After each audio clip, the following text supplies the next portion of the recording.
Hi అండి. మనం ఇంట్లో నుంచి వేరే ఊరు వెళ్ళేటప్పుడు ఇంట్లో ఫ్రిడ్జ్‌లో కూరగాయలు కానీ, ఇంకా ఏదైనా దోస పిండి కానీ, ఇడ్లీ పిండి కానీ ఇవన్నీ ఎక్కువ లేకుండా చూసుకొని గిన్నెలు కూడా షింక్‌లో ఉన్నవన్నీ క్లీన్ చేసుకొని శుభ్రంగా వెళ్ళిపోతాం కదా!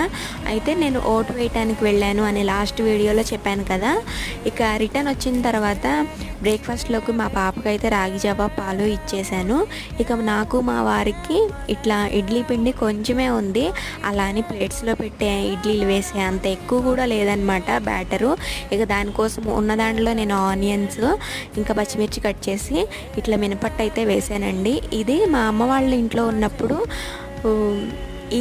మార్నింగ్ ఏమో ఇడ్లీలు వేసుకునేవాళ్ళం కదా, కొంచెం ఏదైనా పిండి మిగిలిందనుకోండి ఇట్లా ఈవినింగ్ టైం 4-5కి అట్లా మా అమ్మ వేసేదన్నమాట. ఆనియన్స్ కట్ చేసి ఇంకా పిండిలో వేసేసేది. ఇంకా అది గుర్తొచ్చింది. ఆ తర్వాత నేను క్యారెట్ కూర కూడా చేశాను. Bye bye.